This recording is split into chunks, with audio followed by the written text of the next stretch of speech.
Hey, everybody, welcome to another episode of the System 2 podcast. Today, I have the pleasure of speaking with Evan, who is a serial entrepreneur, executive, and education tech leader with a focus on tech talent development and workforce readiness. He's known for his leadership roles in organizations that bridge education and industry, especially in the software and tech skills training space. Evan, it's awesome to have you on. Yeah, thanks so much for having me. Appreciate it. So, Evan, what's your story?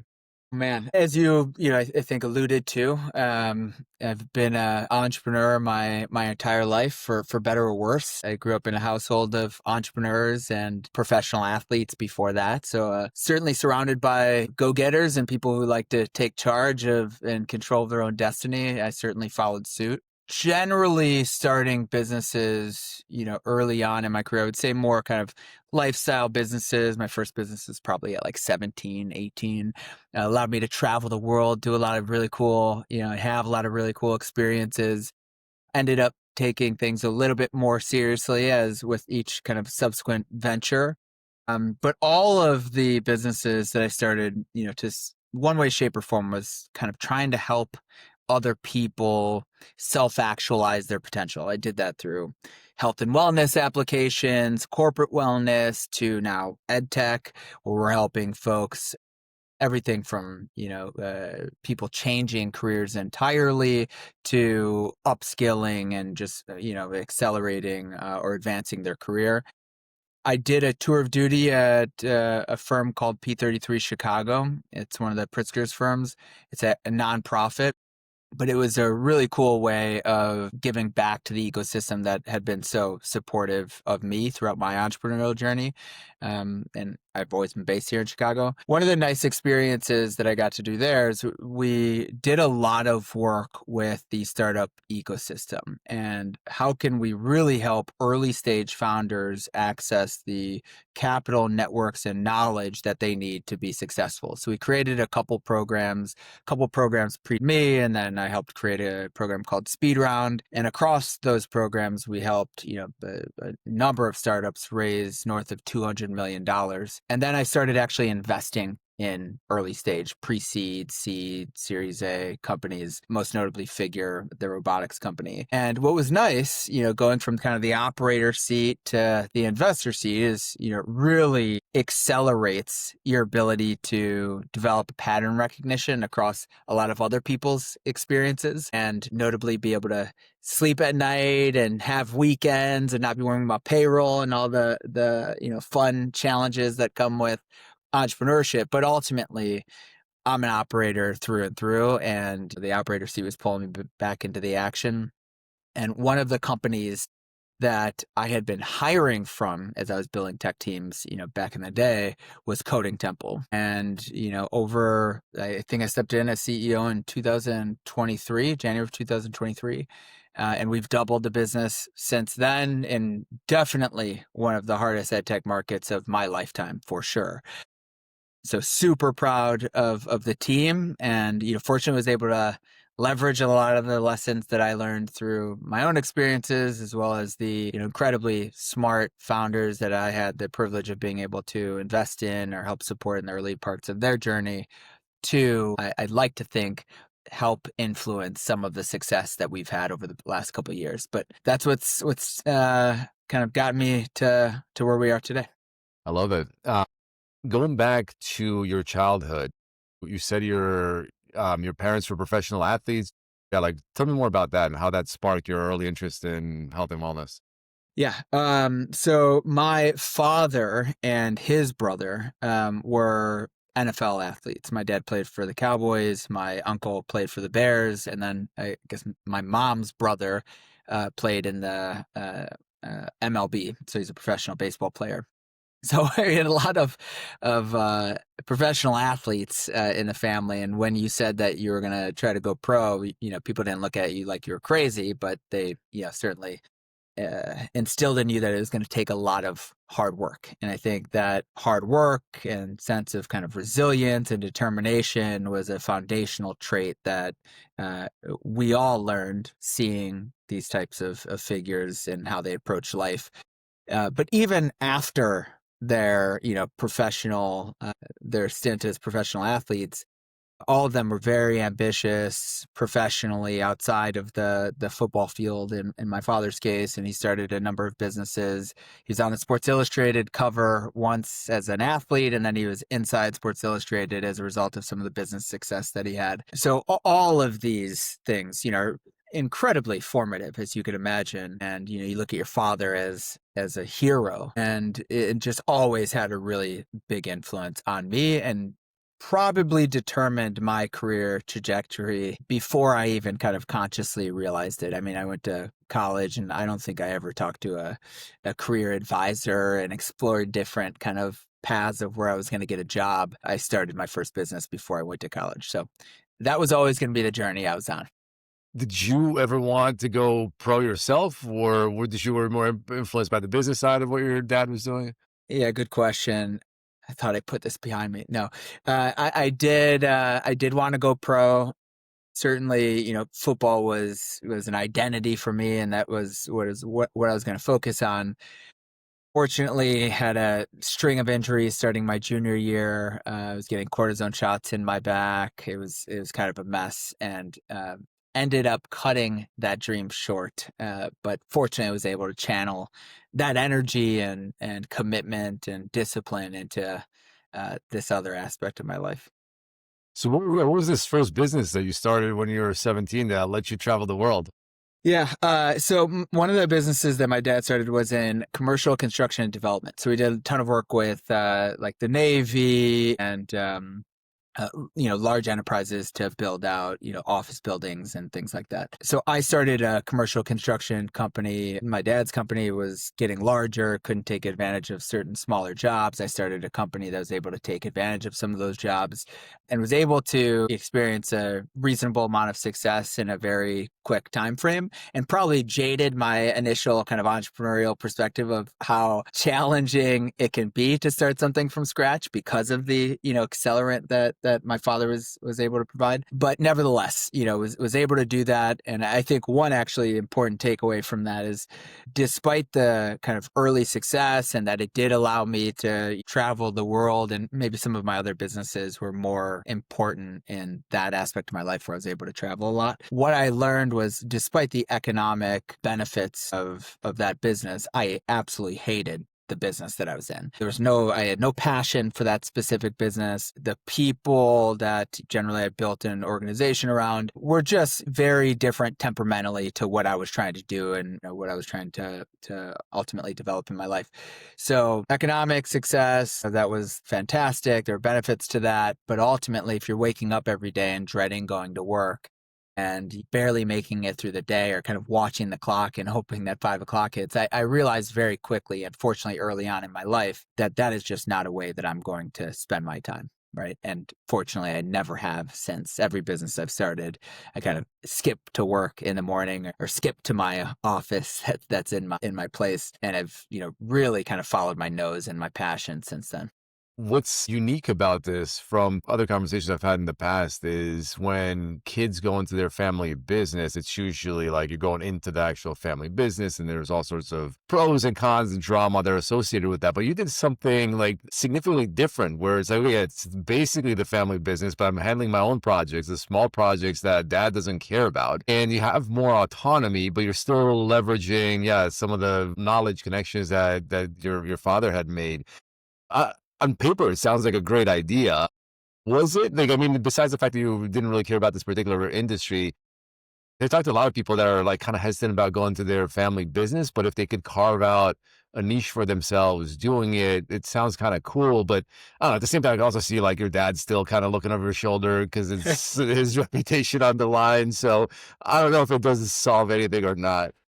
Yeah, it made a lot of sense for us. I think what my dad realized early on, I'm a pretty independent thinker. I'm pretty self-reliant, even at an early stage. So it was the best path for us early on. Now, transparently, his vision was for me to take over that business as well at some point. But again, I chose a different path. So I think for us, it was a very kind of natural, organic, intuitive process. We had a really strong relationship. There was never, certainly there were some disagreements in terms of how we thought about where the business needed to go ultimately. But generally speaking, it's very amicable, and any kind of vision for what transitions would be like and roles and responsibilities, that was always pretty easy for us. And, fortunately, well, unfortunately for other people, I have seen a lot of other dynamics that have not been that straightforward and easy. And I was just really blessed that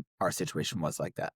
And how did you find the industry that you are more interested in? Like, are you the type of person that's got a couple of things kind of going on in parallel, exploring different things? Or did you then sit down and think about, like, what is it that I really like and try to pursue that? Like, how did you make that next step?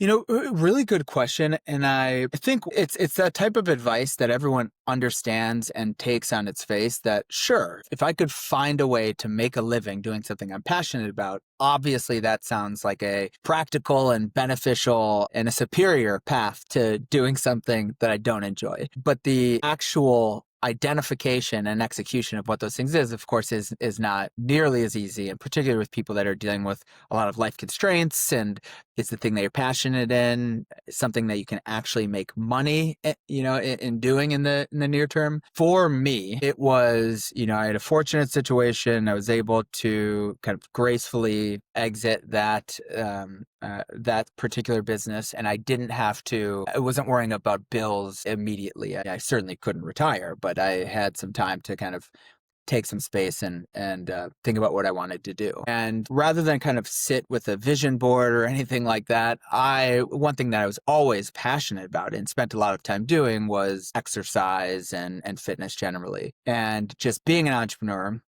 as I was spending more time in these spaces and interacting with people who are like-minded, I started identifying commercial opportunities of addressing certain problems that I didn't think the market or existing solutions at the time were addressing well. And it was a very organic path to the next business, which it was a fitness company. We had an application. There was all these high rises that were popping up across the city of Chicago. And they had these increasingly impressive amenities and exercise rooms, but the property management companies weren't in the business of managing and optimizing a fitness facility, right? They're managing the overall business.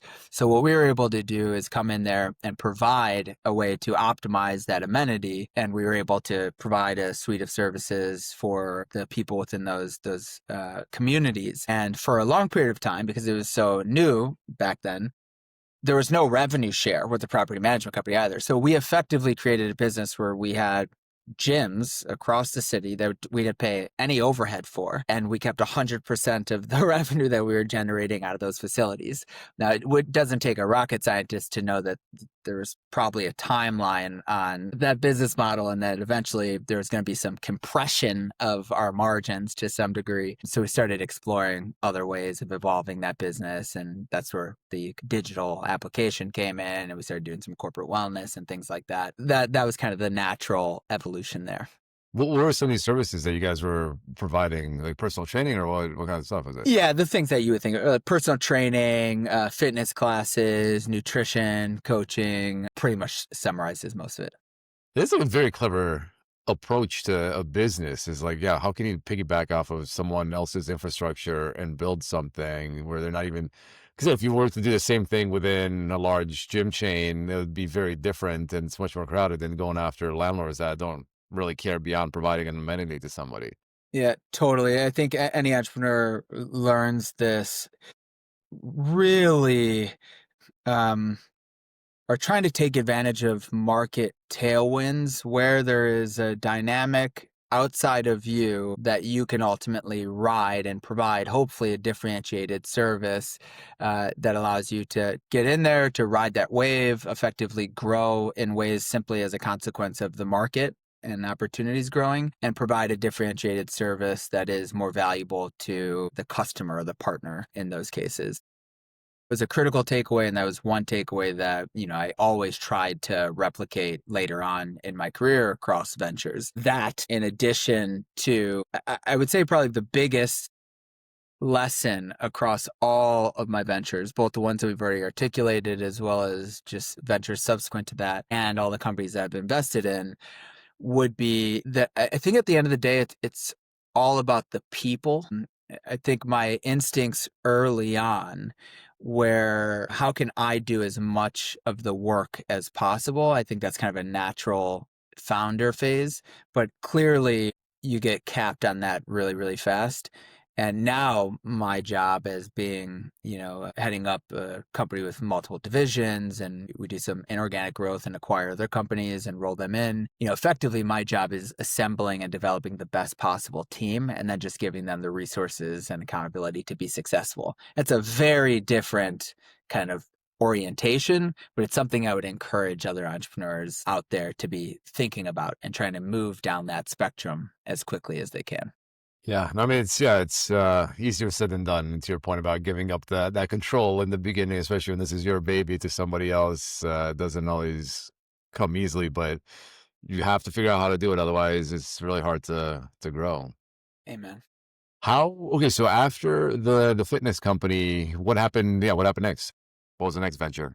Yeah, so we did some corporate wellness things. I did Techstars in New York, actually, with a company that effectively was online book clubs. Learned a lot in that journey as well. Unfortunately, at the end of that journey, and we learned a lot from our failures as well. That was probably was the first kind of real failure that I had.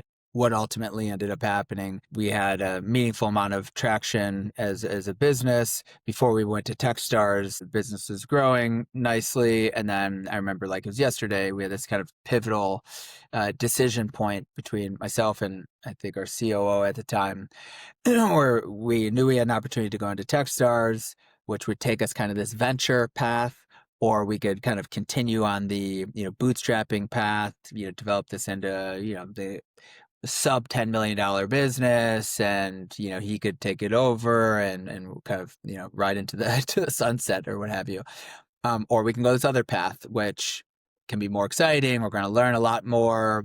We're going to shoot for the moon, or it could blow up in our face, or ultimately not work out. At the time, we were more interested in the latter, right? Like let's push the envelope here. It's a path we haven't taken before. There's a lot we can learn from this experience, and let's go down that path. Fast forwarding, a year or two later, probably maybe 2 years later, unfortunately, my father was diagnosed with pancreatic cancer and was spending.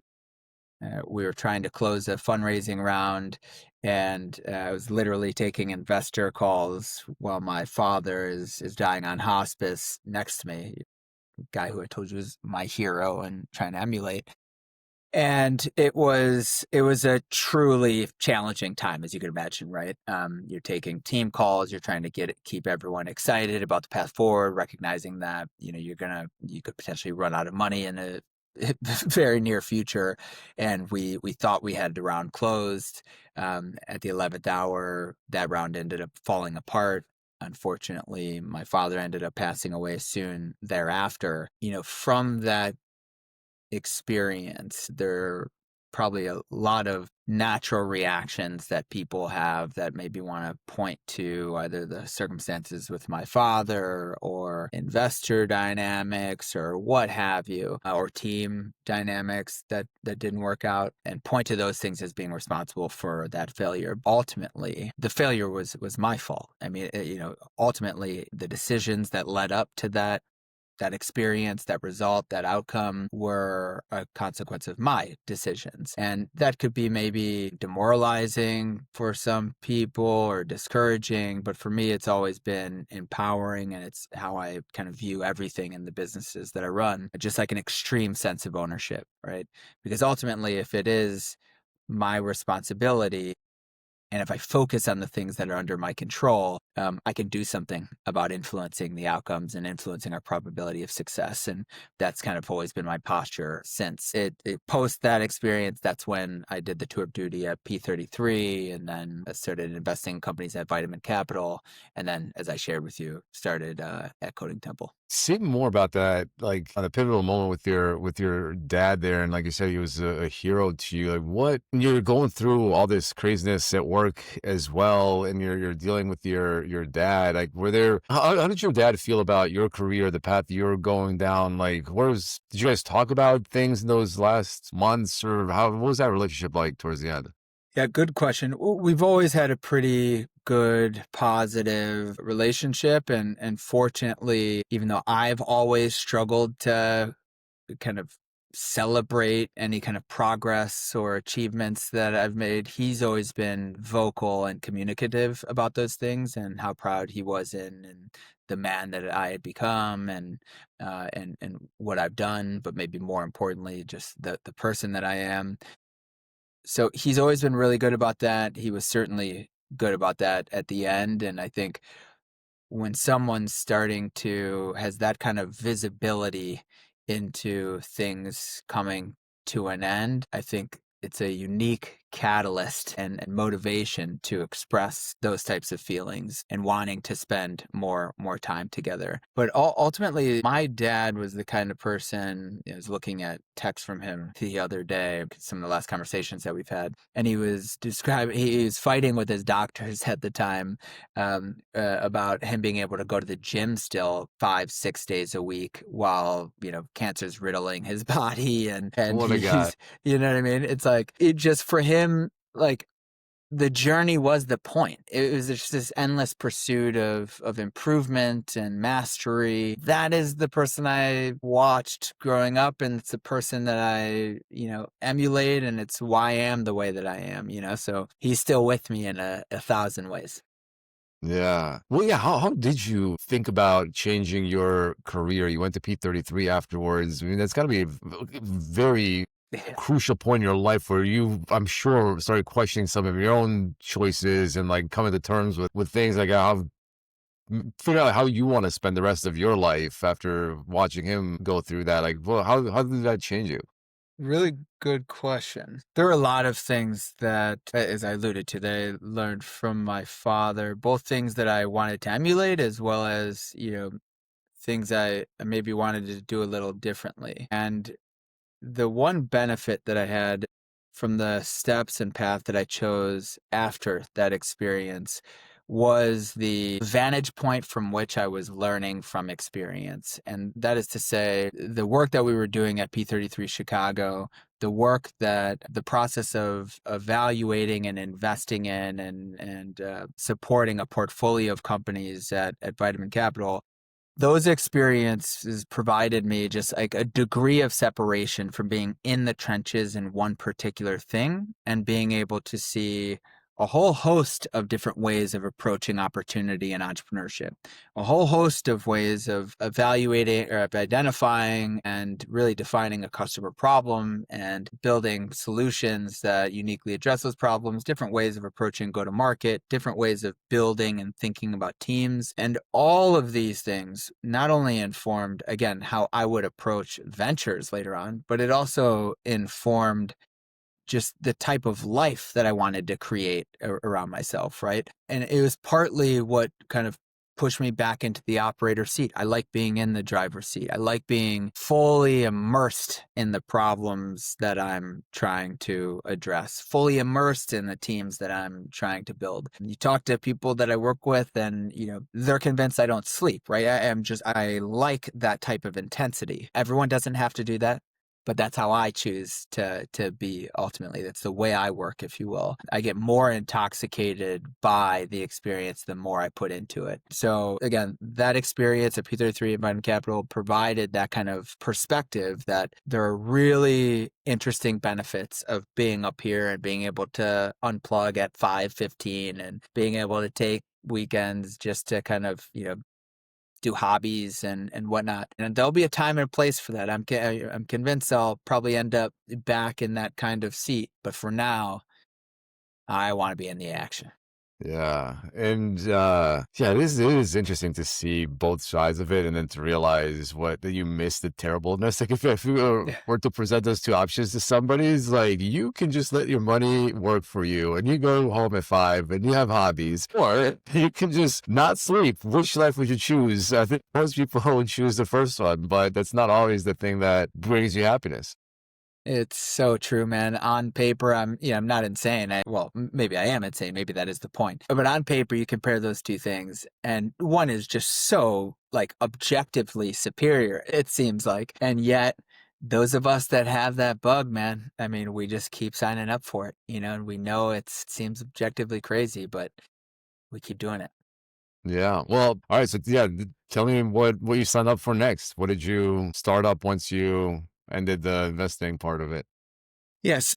Um, Coding Temple was the company that I had, the privilege of hiring folks from as we were building technology teams, back in 2016, 2017, just had a variety of startups. And I'd always been impressed by the quality of, talent coming out of that program. Coding Temple was training, at the time, probably couple hundred professionals, tech professionals every year, primarily software engineers.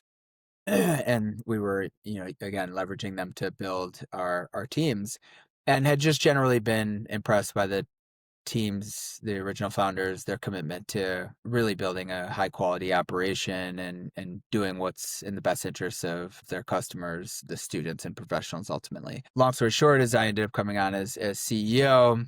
We grew the business, and what I said was a really challenging market for sure. AI has caused a ton of disruption, and generally the junior talent hiring market has really been eroded in a meaningful way over the past, couple of years. But we've been able to really evolve and I would say innovate some of our offerings to adapt to this new world. I think the reality is that it's hard to imagine a world that that we're walking into that doesn't have more people and more companies that have to develop new capabilities in order to stay economically relevant, right?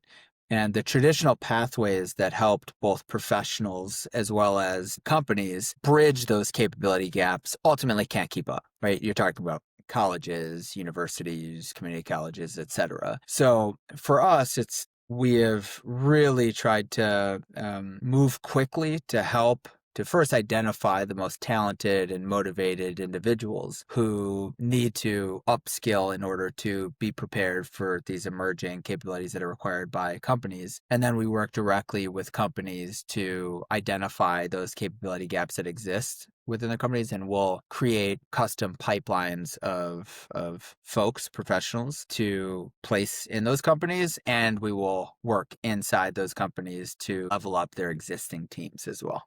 That's super interesting. So basically, like if we have, let's say, in the System 2, our company, a certain set of needs, we can work with you guys to define those needs. You then train those people, whoever's interested in that. It's almost like creating a custom curriculum for students that fit exactly the needs of that company. And then also working within the company's existing employees to upskill them. Yeah, so I would say, so for System 2, let's say there was, um, a handful, or in most of our cases, we're working with large enterprises, so it could be 25 or 50. You'd be thinking about what are the hardest to fill roles that you're looking for. Let's talk about like AI engineers, or you could go to the far end of the spectrum would be like quantum, engineers or something like that. But let's say AI engineers, and it's a very competitive market for that, and you're really struggling to both identify who the right people are, but then also how do you evaluate the capabilities of those individuals and ensure that they can actually do the work that we're talking about. So we specialize in that type of talent. So identifying a robust pipeline of professionals that already have the kind of foundational capabilities, they have computer science degrees, et cetera. And in some cases, they already are AI engineers, and maybe they just need some kind of last mile training to know your specific tech stack or something unique about your company, and will provide that part and ultimately deploy them into your company. Specifically, we'll even be the employer of record, and you can try them in a contracting basis initially, or you could just hire them full time ultimately. If you identified that you had a population of people inside your company that maybe were already engineers, but needed some, AI or ML training in order to develop or execute against the strategic roadmap that you guys have identified for 2026 and 2027, we will embed experts into your organization that effectively are embedded into the flow of your work, and they are leveling up those people, training those people as they're actually producing against that roadmap. So it's not like creating separate time for them to go sit in a classroom for 5 hours. Instead, it is let's level up your team as they are actually doing their work. That's really clever. I don't think I've heard of that kind of business model before. And do you guys how do obviously the companies are paying for this? Do the other side of it, the talent side, do they also pay to take some of these classes or be part of it? Or how does that? How do you guys make money? Yeah, good question. An important question, and my board would agree. So there's a consumer-oriented business model, and there's an enterprise B2B business model. Anyone can go to Coding Temple, for example, and they can apply to participate in these upskilling and training programs that are pretty intensive and immersive. With that comes a suite of services after they've done the training to offer career support and potentially placement, but there's no guarantee of placement specifically. So that individual learner is paying, they're leveraging financing partners, et cetera, to pay for that particular offering. On the enterprise side, where there are particular roles that we're filling, the individual professionals who are going through that experience are not paying for it. The enterprise is ultimately paying for it. That makes sense. You started talking about AI and how that's starting to compete with some of the junior labor out there. How do you think about that more broadly and the impact of AI on entrepreneurship or work inside companies? Sure. Yeah. So I think AI ultimately it's collapsing the distance from someone having an idea to realizing or executing that idea. And in particular, like in a technical sense, it's, going from idea to prototype per se. But it doesn't change the what actually makes a business durable, right? The things that make a business or a product durable are as true now in the AI, era as they were before. It's like, are you addressing a particular customer problem? Are you doing it in a differentiated way that lets your solution stand out in the marketplace? Do you have an effective, repeatable, transferable way of acquiring new customers and delivering that service profitably? Are there network effects or data advantages that compound over time and make your business more durable? All of those things are still true, and they still should be the focus and aspiration of entrepreneurs building products and solutions. But wow, does it collapse the time from going from here, I have this interesting concept to here's that concept in reality. Let's go test it in the market. And, I don't know, when you started your entrepreneurial journey, I would imagine that it predates AI to some degree. We used to spend hundreds of thousands of dollars to get from that idea phase to a meaningful prototype that you could have live in the market. And now you're talking about, $25 on Replit. So I think that will dramatically change. It'll make entrepreneurship more accessible, but it doesn't necessarily increase the probability of success. Same is true inside large companies. It'll make launching new offerings and new solutions to a customer base more accessible, higher velocity, lower cost than it ever has been. But what makes that product successful will still require the same kind of dimensions and still need to resonate with the market in ways that products used to. So on that, how do Yeah. you think about the training? If I'm somebody that wants a career change, or if I'm a kid, I'm trying to get into something, and I'm looking at Coding Temple as an option. How should I be thinking about what skills to learn, how much to focus on the technology piece of it versus networking, all the other Yeah. things, and how do I increase my odds of having a good career? Yeah, good questions. I think, interestingly enough, we talk to hundreds of employers, as you can imagine, both on the enterprise side, where we're partnering directly with them, as well as just through our career support and employers that are hiring grads from Coding Temple. And what is consistently true is the demand for really strong soft skills, if you will, like interpersonal skills, taste, like communication, presentation skills, teamwork, collaboration, reliability, right? All of those types of things that, I think it's so interesting that we kind of term those as soft skills. I think they're actually the most durable skills and the skills that increasingly will matter a lot. What AI will do really well is things that are execution oriented, right? Particularly in terms of like automating with AI. So anything that feels robotic or very kind of repeatable, I think those are the things that are most at risk to being displaced by AI.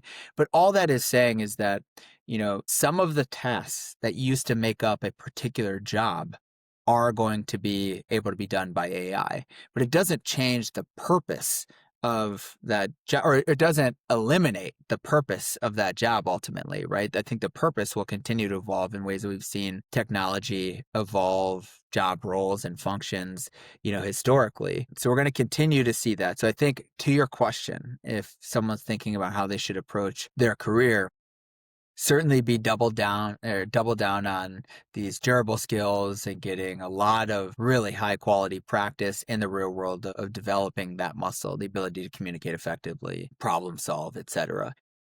And then in terms of, kind of more tangible technical skills, I think generally speaking, you want to focus on like the hard to learn skills. And I think just by definition, the harder to learn skills that are still in high demand by employers are going to be the least competitive because they are hard to learn. So fewer people are going to actually develop them. And I think, generally thinking about it, or at least having an orientation around AI and this platform shift being real and being a thing, I'd want to be on the side of being prepared for that future versus, assuming that this is a trend, this is a fad, it's not going to ultimately materialize. How is that supply of talent, of labor coming into coding tempo? Like, are people interested in learning this? Or are they interested in doing the hard work to learn a hard skill? So we have spent a lot of, so there's both inbound, just individuals, 25, we have a replenishing pipeline of 25, 30,000 professionals coming to Coding Temple every week and applying and going through our application process. So there's definitely interest and demand, and I think there's a real need for it, certainly on that side, as more and more people are feeling or at least sensing that there's a change afoot and that they need to learn new skills. And of course, we want to be able to serve those people well.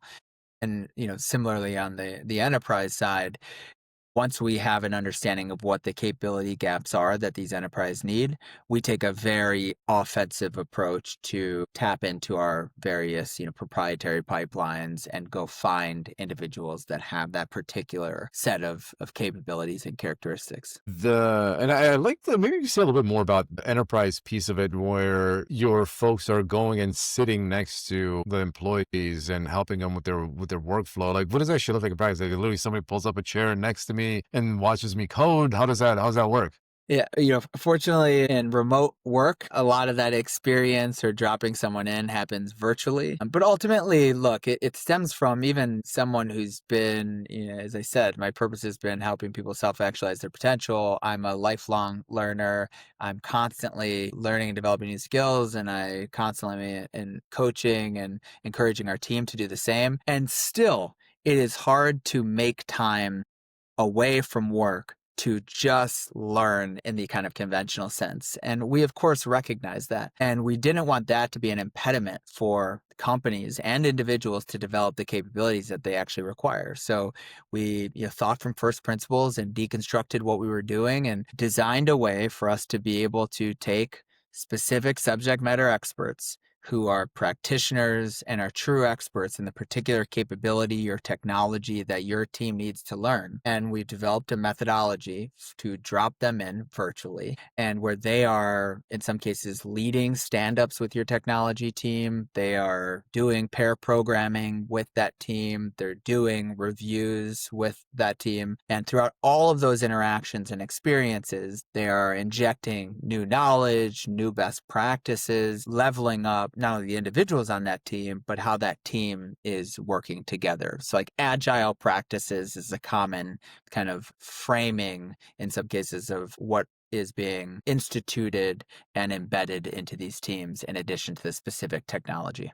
Yeah, it sounds great. And I think we should also chat about that offline because System 2 is hiring a bunch of data scientists. And that has been one of our problems is getting access to talent and then even the piece about like getting some more like bespoke training for candidates is interesting because our set of skills at the weird intersection of a bunch of different things that doesn't necessarily come out of most undergraduate programs. And so, it could be cool to learn more about that. Yeah, happy to help. How, if people are interested in finding out more about either like the, coding temple side of it or the enterprise side of it, how can they reach you guys? Sure. Yeah. So they can go to htdtalent.com. HTD stands for High Trust Delivery, talent.com. So that's the best part for the enterprise solutions. And then they can go to codingtemple.com as well. I love it. As we near the end of this conversation, one of the themes that keeps coming up is health and fitness and working out. And I love that story about your dad yelling at his doctors about letting him work out 6 days a week when he's on like cancer treatment. What do you do for working out, staying healthy and fit? What are some things we've learned over the years, and especially how to balance that with a crazy workload? Man. Well, the sleep part, still working on. I have a pretty busy mind, so I can be ruminating and thinking through a lot of things in bed. But I have a good routine on the rest of the health regimen. So, generally speaking, I do weights or work out. I even have a personal trainer, which I would suggest anyone who can because of the kind of accountability aspect, someone who you just show up and they're taking you through a particular workout. And for me, it's very kind of athletic driven and things that you'd see, kind of more of an athlete trying to do. And then I do weights, 3 or 4 days a week in addition to that. And I have picked up pickleball and I'm absolutely obsessed. So I play pickleball for 2.5 hours, probably 5 days a week as well. Yeah, it's an interesting point. It's like, yeah, a lot of people, yeah, well, whatever, you'll go to the gym or have a personal trainer, but there is something about a sport that engages a different part of your brain. And it's different, right? Like, yeah, how have you found that, adding that to your routine? Yeah. I cannot overstate how important that has been. Since I stopped playing football, effectively in high school, really, I have been looking for something that gives you exactly what you're trying to kind of put your finger on. I mean, that athleticism, the agility, the camaraderie, the competitiveness. You get some of the competitiveness in business, but it's totally different than, a one-on-one or two-on-two type of competitive environment. It's something that you sufficiently care about. So for all those kind of psychological aspects, and it has been an absolute godsend. And from an exercise benefit standpoint, I mean, you end up having a pretty intense workout, 2.5 hours, and it's one of those types of workouts that you totally aren't thinking about time. I mean, you're in a flow state most of that time period. So it's been an incredible value add for me. Well, Evan, this was awesome, man. Thank you so much for sharing your story. And I love how it spanned everything from, childhood dreams and then going down certain paths, realizing it wasn't quite you, and then finding something that fits. And more importantly, to your point and your purpose is sharing that with others and upskilling and improving the lives of other people. So it's been great hearing your story. Well, I appreciate you. Thank you for having me on. I've enjoyed the conversation. All right. Thank you.